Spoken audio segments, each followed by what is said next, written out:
Vamos dar sequência ao estudo que estamos realizando todas as terças-feiras, que é acerca dos Salmos. E hoje nós temos Salmo 18. E como o Salmo 18 tem 40 e, na verdade, 50 versos, nós não vamos lê-los completamente. Vamos ler apenas um verso representando, que é o verso de número 6. Verso de número 6 do Salmo 18. Vamos ler do 1 ao 6, daí temos alguns versos para ler, né? Salmo 18, no verso 1 até o verso 6, diz o texto desta maneira: Eu te amo, ó Senhor, força minha. O Senhor é a minha rocha, a minha cidadela, o meu libertador, o meu Deus, o meu rochedo, em quem me refugio, o meu escudo, a força da minha salvação, o meu baluarte. Invoco o Senhor, digno de ser louvado, e serei salvo dos meus inimigos. Laços de morte me cercaram, torrentes de impiedade me impuseram terror, cadeias infernais me cingiram e tramas de morte me surpreenderam. Na minha angústia, invoquei o Senhor, gritei por socorro ao meu Deus. Ele, do seu templo, ouviu a minha voz e o meu clamor lhe penetrou aos ouvidos. Amém? Esse é mais um daqueles salmos de gratidão, de louvor, lembrando de todas as mazelas e de todas as armadilhas e de todos os percalços que cercam a vida de alguém que quer ser fiel ao Senhor. Ele lembra que os problemas estão ali. Ninguém está ausente, aliás, ninguém está isento de sofrer problemas, de sofrer algum tipo de dificuldade. Porém, a mensagem central deste salmo, como dos salmos anteriores, da sua maioria, é de que Deus é realmente digno de confiança e de louvor. Por isso ele começa dizendo: eu amo o Senhor. Novamente, Jesus vai lembrar os seus ouvintes e os seus discípulos, já lá no Novo Testamento, dizendo que o primeiro mandamento, o maior mandamento é esse: amarás o Senhor teu Deus de todo o teu coração, de toda a tua alma, de todo o teu entendimento, e ao teu próximo como a ti mesmo. Paulo vai lembrar essa questão do amor novamente, falando inclusive que as autoridades constituídas, e pense isso no tempo romano, no tempo em que cristãos eram queimados nas fogueiras, mas ele diz: mesmo aqueles que nos odeiam e nos perseguem são dignos do nosso temor, do nosso amor e do nosso respeito.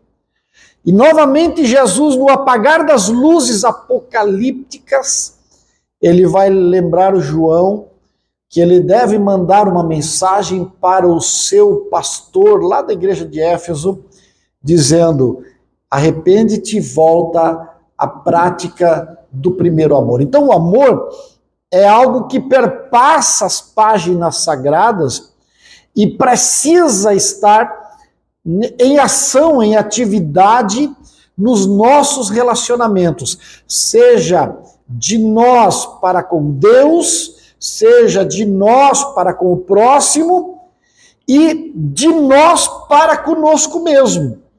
Eu preciso me amar, não numa altura narcisista, daquela que se coloca acima dos outros, mas preciso me amar no sentido de não somente me conhecer, mas respeitar os meus limites. E é isso que ele está lembrando através dessa declaração de amor. Eu te amo, ó Senhor. Então, ele lembra que Deus é digno de confiança, digno de louvor e, acima de tudo, este salmo vai nos lembrar, ele vai ampliar o conhecimento de que Deus é suficiente para nos livrar de todas as nossas adversidades.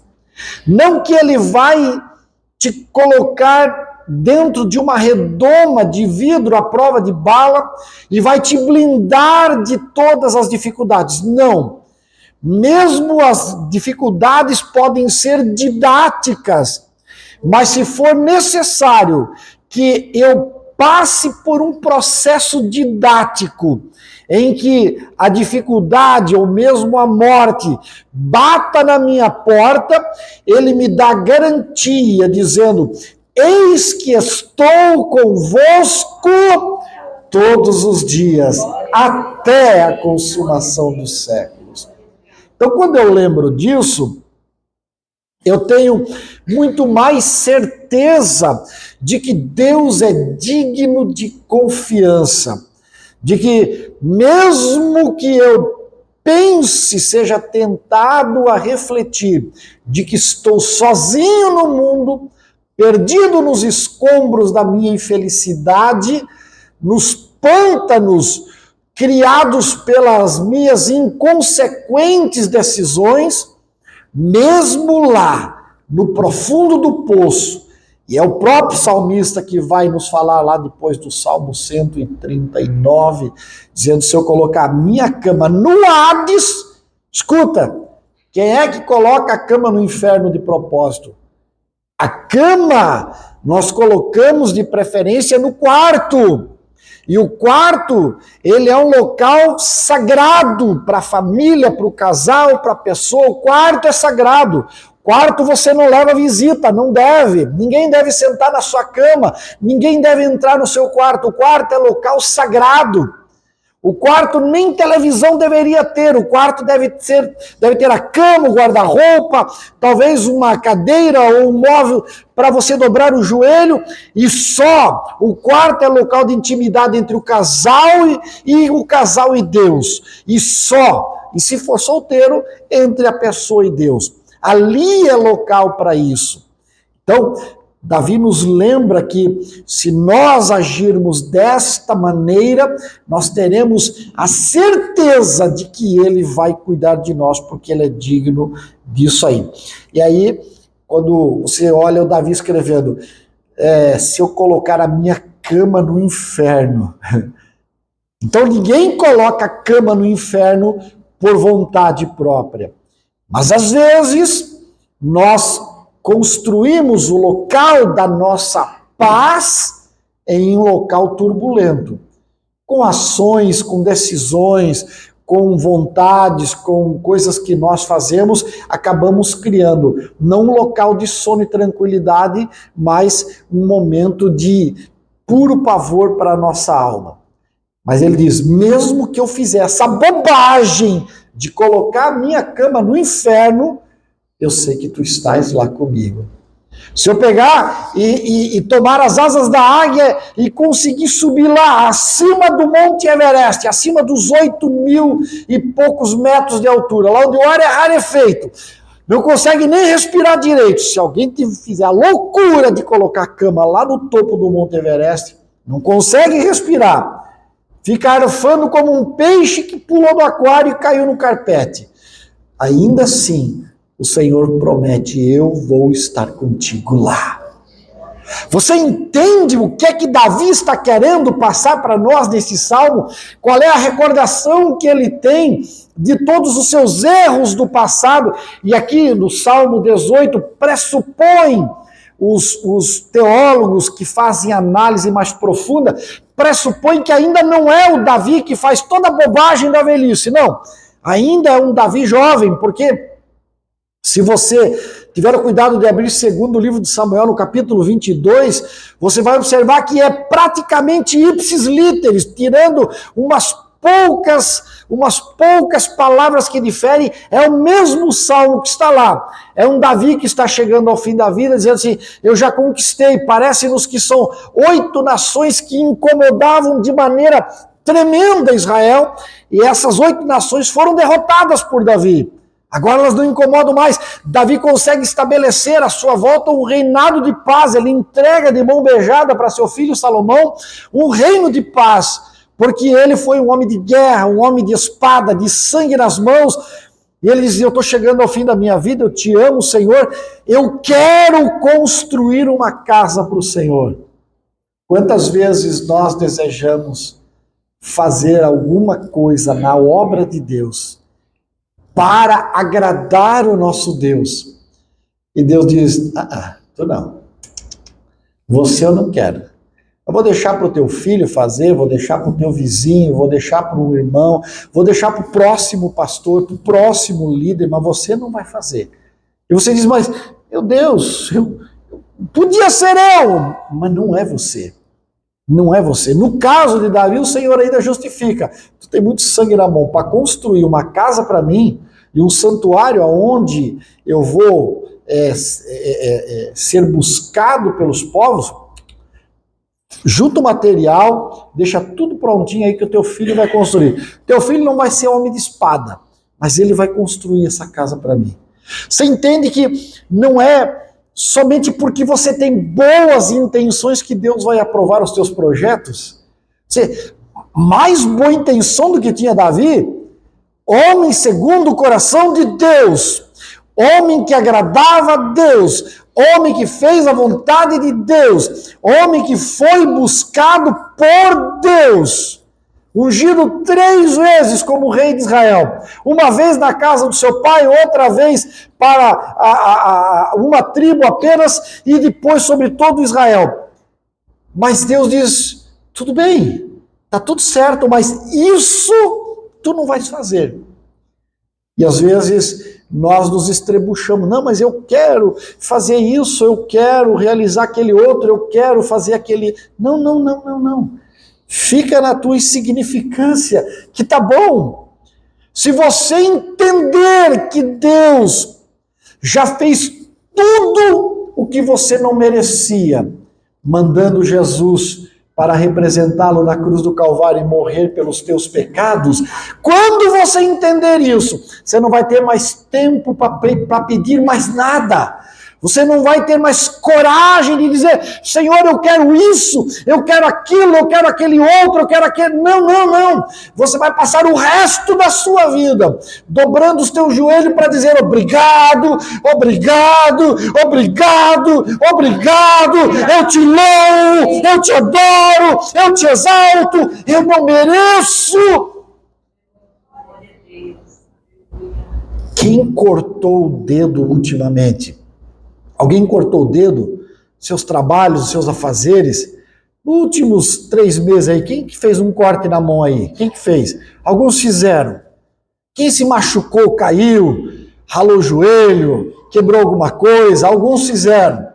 Dói, não dói? Dói ou não dói? Claro que dói. Agora, imagina que essa dor que você sentiu quando você se machucou a última vez fosse uma dor que se tornasse cada vez mais aguda, mais forte, e aí alguém ia perguntar para você, qual é o sentido dessa dor? Não, eu estou sofrendo essa dor e vou levá-la por algumas horas até eu morrer. E por que você vai morrer? Por aquele traste que está preso lá no presídio, que não vale nada. Você ia dizer, nossa... Você vai fazer isso?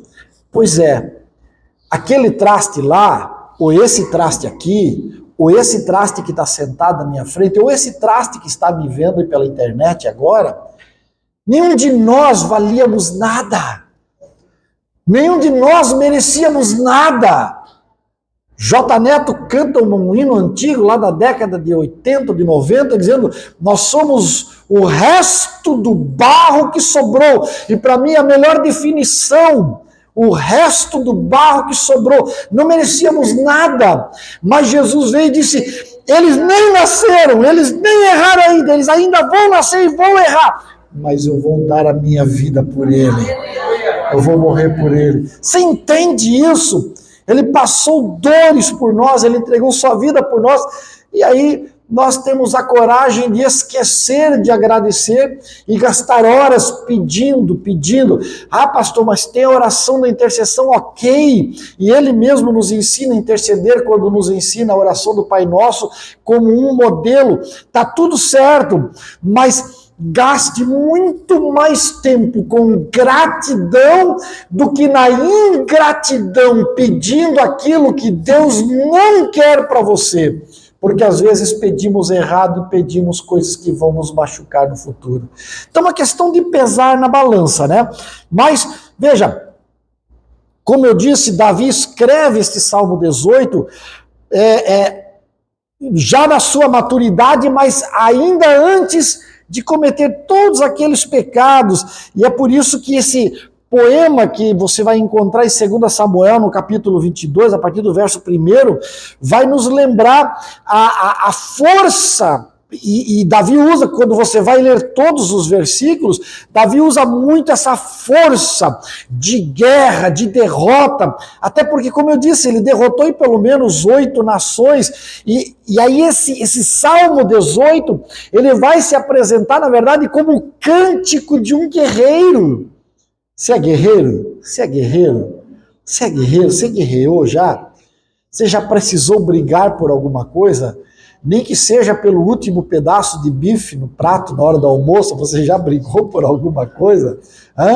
Pelo último chocolate na geladeira, quando você está no final de semana na TPM e precisa comer um chocolate, você já brigou por alguma coisa? Aqui é um cântico de um guerreiro. E esse cântico nos lembra que na vida cristã nós precisamos guerrear.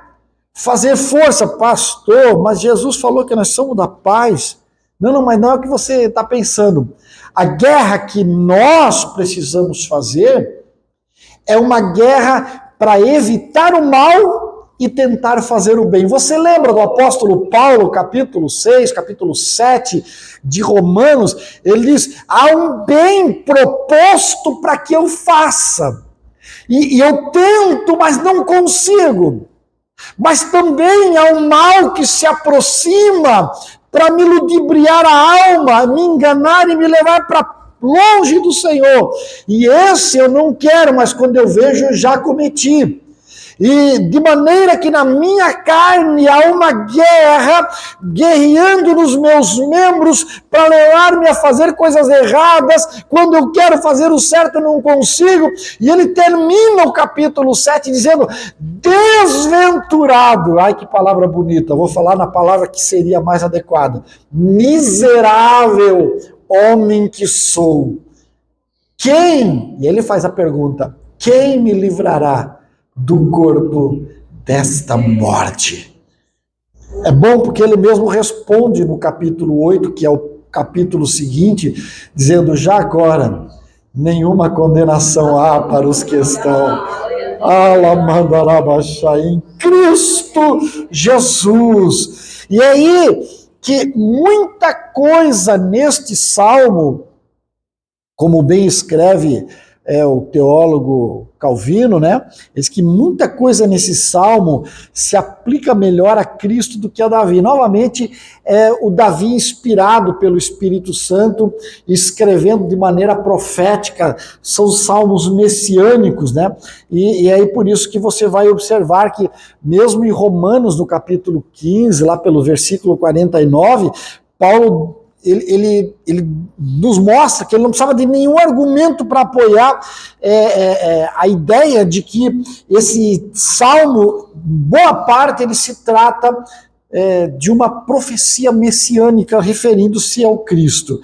Mas aí você vai perguntar, pastor, quais as propostas que o salmo tem para nós, já que nós temos 50 versos e não temos um tempo hábil de trabalhá-los, como é que nós podemos trabalhar esse salmo para nós podermos entendê-lo de melhor maneira? Bom, dá para a gente separá-lo em blocos, Tem blocos de versos que dá para estudar e cada um deles oferece para nós a perspectiva de uma proposta que vai nos levar à perfeita adoração e ao conhecimento da vontade de Deus para as nossas vidas. Então, quando você olha, por exemplo, dos versos 1, 2 e 3, como nós lemos, os primeiros versos, você vai observar que Davi está fazendo, claro, aquilo que ele mais faz, louvando ao Senhor pela sua salvação e pelos livramentos. Aliás, esses primeiros 18 versos que nós estudamos aqui, todos eles, e deixa dizer, abrir um parêntese, que a maioria dos salmos, até porque ele fazem parte do inário de cânticos de Israel, a maioria dos salmos sempre vai trazer alguma forma de adoração e louvor, seja no começo ou no final, mas há uma expressão muito forte de adoração pela salvação e pelo livramento. E aí os versículos 1, 2 e 3, eles vão nos apresentar uma proposta mais ou menos como o que está escrito lá no Salmo. Eu te amo, Senhor, tu é minha força, tu é minha rocha, tu é minha fortaleza, tu é meu libertador. E se nós parássemos para meditar em nossos dias, a partir destas verdades que aqui estão, nós veríamos que Deus é a rocha da proteção. E o que isso significa? Você lembra daquela batalha de Sansão? Chegou um momento que ele matou Midianita para cá, para lá, e aquela coisa parece que não acabava nunca. E aí ele se abriga em uma rocha. Você já deve ter visto algum documentário, algum filme, ou a história de alguém que, estando perdido no meio de uma floresta, ou estando debaixo de uma chuva torrencial, ou no meio de uma noite fria, de repente encontrou uma caverna, um buraco na pedra, um buraco na rocha. E quando ele entra naquele lugar, se não for uma caverna sem fim, mas se for apenas uma caverna rasa, ele coloca as costas na rocha, faz uma fogueira na frente e está totalmente protegido. Porque atrás é pedra. Se você se abriga numa casa de madeira, quem nunca ouviu a história, a lição lá dos porquinhos, né?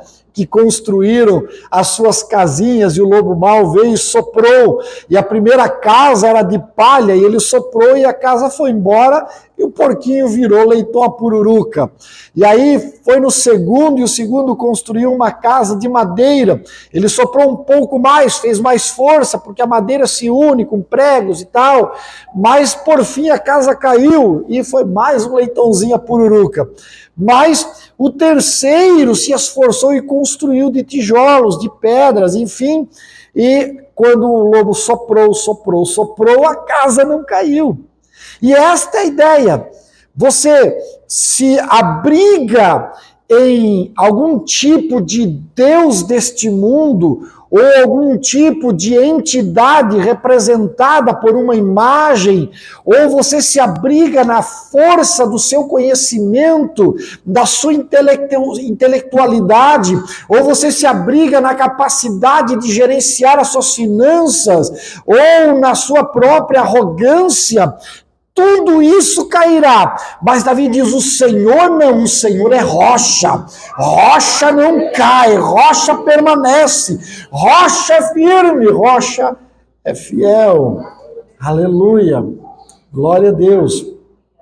E aí, ele nos lembra que nesses 3 versos, Deus é um escudo, uma torre forte. Uma coisa que os antigos faziam era construir muralhas em volta da cidade. Mas a muralha, por si só, dependendo do tipo de embate que se vai travar, ela pode ser derribada. Mas é aí que entra uma sacada inteligente de pontos em pontos da muralha a uma construção erguida acima dessa muralha. E ali fica um vigia, um sentinela. E quando ele diz que o Senhor é a minha torre forte, é que ele está nos lembrando que quando estamos no Senhor, nós temos que ser vigilantes, porque o inimigo das nossas almas, ele anda ao nosso derredor, tentando nos derrubar diuturnamente. E lembre-se, o diabo dificilmente vai se apresentar como diabo. Via de regra, ele vai tentar ludibriar-nos, enganar-nos, e vai se apresentar como um amigo, como um conselheiro. Ao próprio Jesus, ele teve a cara de pau de se apresentar como um conselheiro. Tá com fome, né, colega? Pois é. Mas sabia que tu tens um poder? Vou só para te lembrar. Se tu disser essas pedras todas do deserto viram uma padaria, daquela especial, com um pãozinho fresco. É só tu dizer. Tudo se transforma. Lembra lá no deserto? Quando tu mandava lá do alto céu e caía a chuva e a chuva virava a comida que o povo queria? Um tal de maná, que dizem os especialistas que aquilo que a pessoa pensava estar comendo no momento que ingeria o maná era aquilo que tinha o sabor. Lembra? Então, não é nada para ti uma palavra tua. Ele vem como um conselheiro. E é por isso que tanta gente se engana, que tanta gente cai, tropeça na vida cristã, porque acha que é o Espírito Santo falando, porque acha que é Deus aconselhando, porque acha que a sua consciência está pura e plena e está produzindo bons resultados. E aí vem Jeremias e diz: maldito é o coração do homem, desesperadamente corrupto. Não confia no teu coração e nem nos conselhos que saem da tua alma. Mas o Senhor é uma torre forte. Se você subir na torre e ficar lá, você vai dormir numa rede gostosa. É isso? Não! Torre não é lugar de dormir. Torre é lugar de sentinela, ficar acordado, olhar de 180 graus à sua volta, de ponta a ponta do muro onde ele está. Seu olhar tem que ser o olhar de uma águia, acordado, alerta, inteligente, perspicaz, sempre vigilante. É isso que Deus te convida. Seja vigilante na tua vida cristã. Você e eu fomos convidados para subir a torre. Torre não é quarto de dormir. Torre não é lugar de botar rede. Torre não deve ter nem cadeira. O vigilante da torre tem que estar em pé, com a arma na mão, esperando o inimigo chegar a qualquer momento. E Davi diz: eu te bendigo, Senhor, porque tu és o meu seguro, a minha fortaleza. Eu me abrigo numa torre forte. Eu não vim para esse mundo a passeio, não vim para esse mundo para descansar, não vim para esse mundo para dormir em berço esplêndido, não vim para esse mundo para fazer uma campanha de 7 quinta-feira de vitória e garantir que nada vai me acontecer. Eu vim para ficar em pé, numa torre forte, vigilante e confiante que tu vai me guardar. Aleluia! Dá uma outra compreensão do texto bíblico quando olhamos assim, né? Pois bem, ele também nos lembra, a partir dos versos 6 e 7, que nós podemos ter, sem dúvida alguma, confiança na proteção divina e resposta das nossas orações. Uma coisa que parece ser misteriosa, mas não é, porque tem um versículo bíblico que responde, é quando nós pensamos que algumas das nossas orações pode ser que não sejam respondidas. Eu lembro do meu falecido sogro e, claro, da minha sogra também, mas ela viu muito mais. Mas o meu sogro, que no tempo em que serviu a Deus, ele ia a todos os cultos, falado isso pelos irmãos e pela esposa que depois esteve conosco, ele ia todo culto para frente e dizia: eu quero pedir oração pela salvação da minha família. Dos meus filhos, noras e genros, eu quero salvação. Todo culto, terça, quinta, sábado, domingo de manhã, domingo à noite, todo culto ali para frente. E ele faleceu. Ele não viu a salvação de nenhum dos seus filhos, mas para a glória de Deus, filhos, filhas, genros, noras, alguns até já dormem no Senhor, netos, praticamente todos servindo a Deus.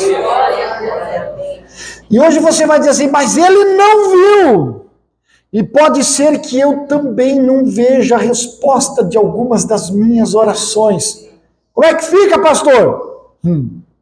Vamos lá para Apocalipse.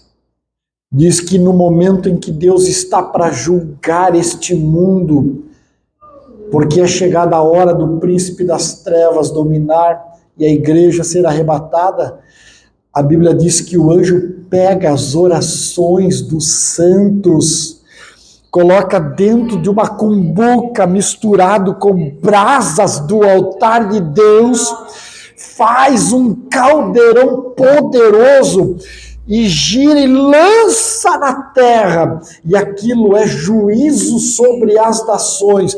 Não há resposta de oração que vá ficar em vão. Deus guarda, Deus recebe todas as orações dos santos. Tuas orações não estão perdidas. Ele responderá dentro do seu critério eterno. E tenha certeza, a resposta de Deus será muito melhor do que aquilo que você previa que deveria acontecer. Por isso, Davi diz, eu te louvo e te amo, ó Senhor. Vale a pena confiar nele. Vale a pena.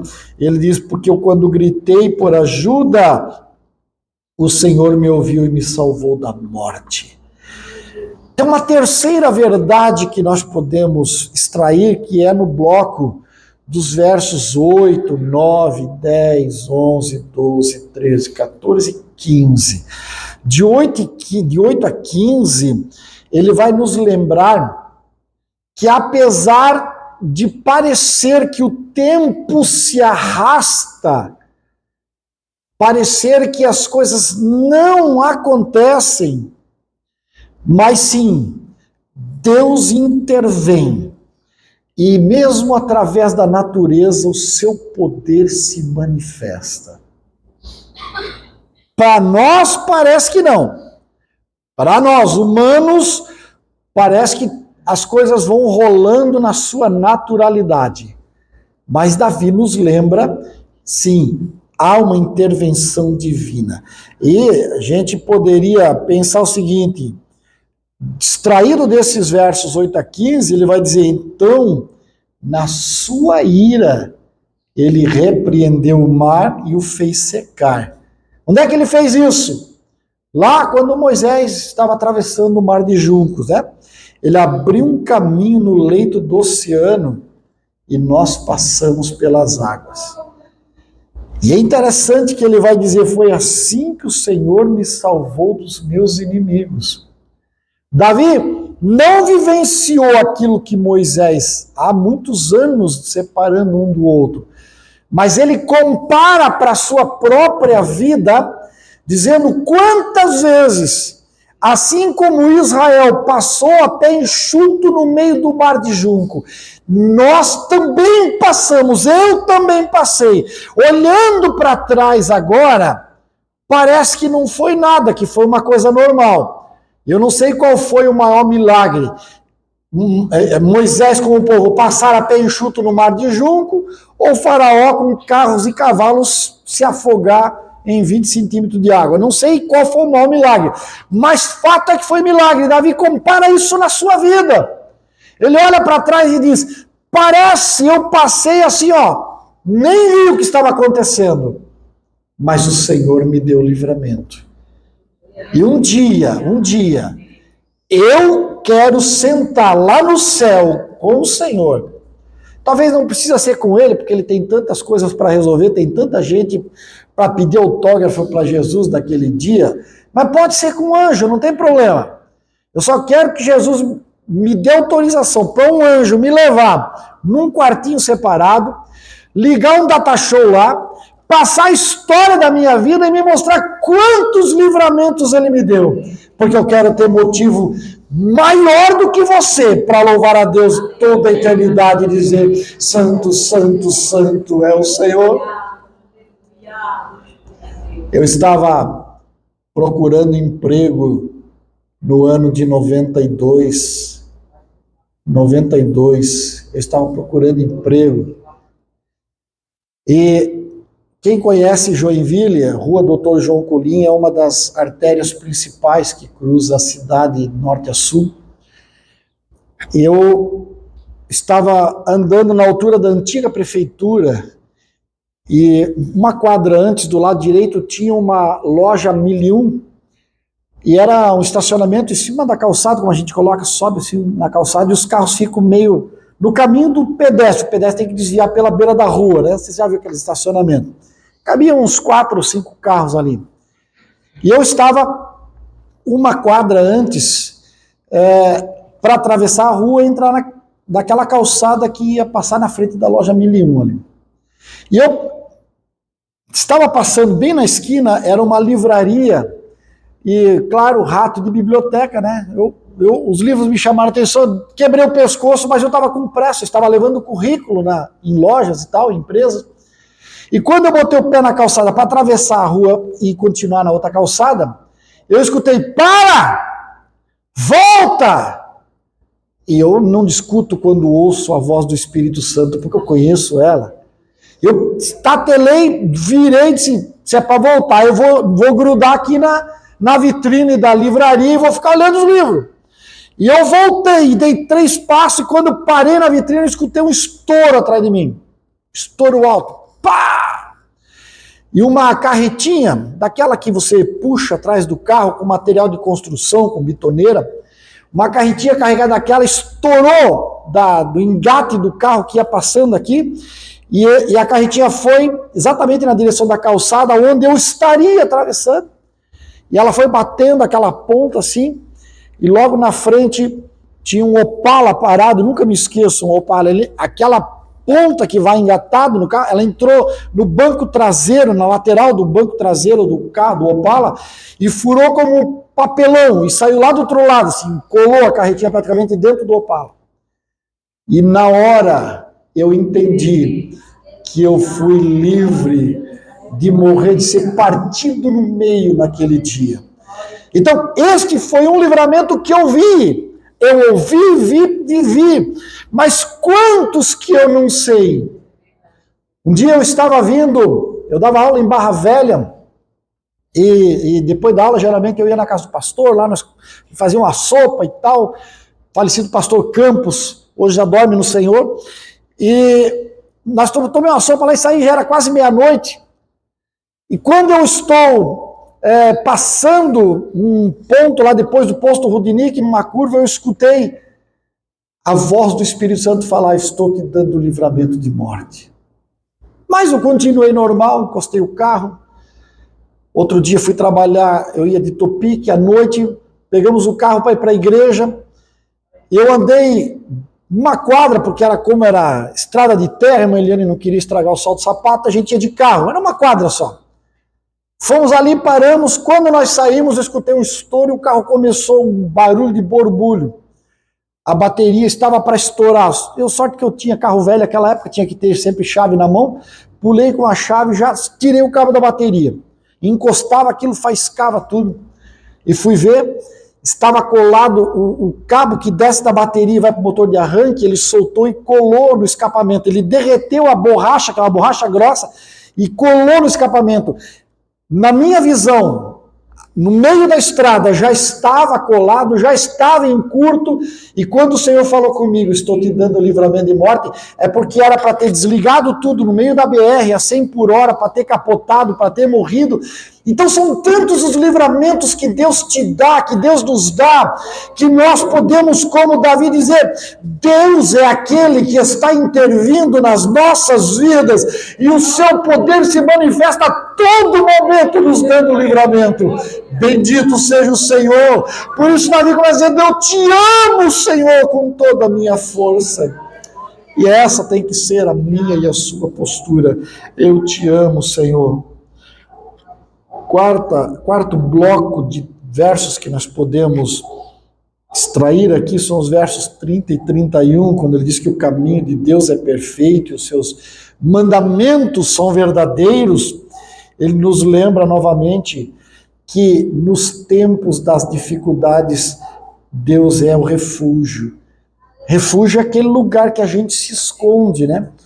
Tem um momento em que você dobra o teu joelho e você até ensaia de orar muita coisa, de falar tantas coisas bonitas para Jesus, mas daí você vai ficando quieto, parece que o coraçãozinho vai apertando. Já sentiu isso? Que uma mão parece vai te apertando assim o coração, e você fica bem quietinho e daqui um pouco você só fica no gemido. E aí você lembra, daqui a pouco vai começar o culto. Aí você puxa o horário assim, ainda tem 20 minutos. Senhor, estende esses 20 minutos. Eu quero ficar aqui refugiado em Ti. Aleluia. Por isso que Jesus lembra que tem horas que nós temos que fechar a porta atrás de nós e ficar sozinhos com o Senhor. Refúgio. Dá vontade, às vezes, de correr lá pro colo da mãe. E uma vez tem, dizer: oi, mãe, te deitar no teu colo aqui. Eu tô meio grandinho para deitar no colo dela, né? Tá fraquinha. Mas eu queria ir lá deitar no colo da mãe. Você lembra quando você deitava no colo da mãe? Refúgio. Mãe é refúgio. Né, Zenita?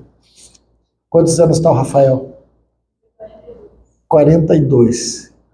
E ele é o teu bebê, né? Refúgio. Pode, porventura, uma mãe que amamenta o seu filho esquecer-se dele? Até pode. Todavia o Senhor diz: eu não me esquecerei de ti. Aleluia! Aleluia! Ele é o escudo para os que buscam proteção nele. Quando você não tem mais jeito, corre para ele. Viu? Não tira a tua vida. Não atenta contra a tua integridade física. Pode ser que eu tenha adolescentes me escutando agora. Não te corta. Rasga o coração. Paulo diz que não adianta. Aliás, os profetas todos diziam isso. Não adianta rasgar a roupa. Para que rasgar a roupa? Tem gente quando briga começa a quebrar tudo dentro de casa. Quebra a louça. Quebra os móveis. Quebra os espelhos. Não. Não. Rasga o coração.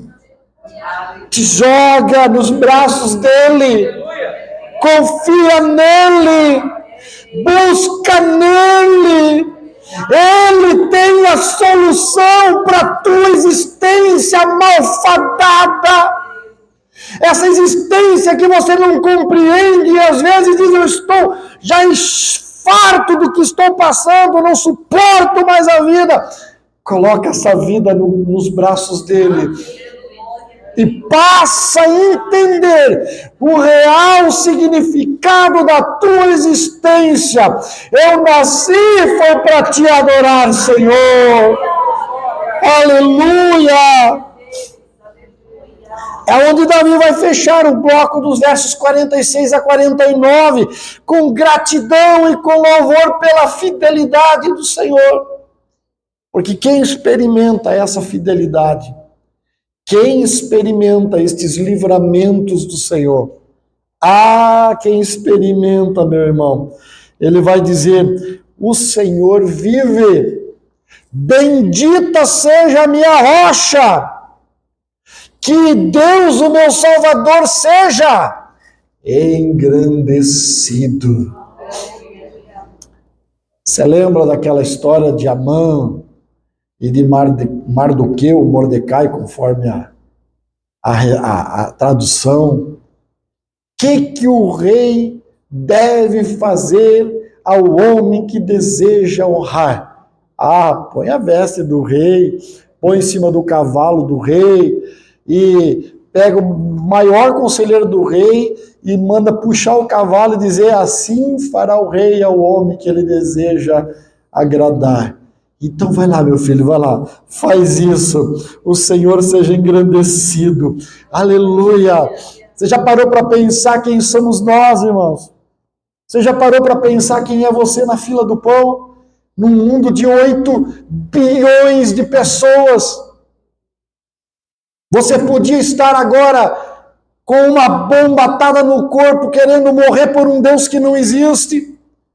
Você podia estar agora queimando incenso numa montanha do Himalaia, rezando para um Buda que já morreu, que disse: eu não sou o caminho é outro. Vocês têm que seguir o caminho, mas não sou eu. Você podia estar de joelho, subindo uma escadaria e beijando um santo de gesso que não pode fazer nada, tem mãos que não abençoam, tem pernas que não lhe tiram do lugar, tem boca que não fala. Mas na fila do pão de 8 bilhões de pessoas, você está aqui sendo abençoado com esta palavra e com esta presença que inunda nossa alma nesta noite. Aleluia! Isto é motivo para darmos graças a Deus dia e noite. Aleluia! Ele é o Deus que, se preciso for, Davi diz, me concede vingança e submete os povos a mim. Talvez você não entenda o agir de Deus no seu dia a dia, mas você precisa ter certo uma verdade: Deus não está morto. Deus não está parado. O nosso Deus trabalhou 6 dias, descansou no 7º, criou o universo, mas Jesus disse: Deus trabalha até hoje, e hoje muito mais o Pai trabalha pelos eleitos, pelos escolhidos de Deus, por aqueles que Ele preparou para herdarem a salvação. Ei! Paulo diz que aquele que começou a boa obra em nós a aperfeiçoará até o dia de Cristo Jesus. Você e eu somos um projeto, uma obra em andamento. Às vezes, você passa na frente de uma construção e diz: nossa, coisa feia, bitoneira roncando, monte de brita, de saibro, de areia escorrendo pelos cantos, água, balde velho, homem suado, com luva, com bota, com chapéu, camisa suja, rasgada, calça suja, entra, sai, rastro de sujeira, paredes quebradas, sem pintura, telhado pela metade. Você diz: nossa, que local horrível, decrépito. Mas é eu e você, espiritualmente. O Espírito Santo está ali, gemendo com gemidos inexprimíveis, trabalhando na nossa alma, no nosso coração. O nosso coração é esta obra em andamento. Mas sabe qual é o mais legal? Nas mãos dos profissionais certos. Não é isso, evangelista irmão Célio? Nas mãos do profissional certo, a obra se estrutura, o pintor dá o acabamento, o gesseiro faz o embelezamento, o eletricista coloca os LED, a decoradora coloca as flores, a paisagem do jardinagem é feito, o paisagismo, e aí vem a as lojas e coloca os móveis, e quando você se aprecata, a casa é bela, é uma mansão, é desejável.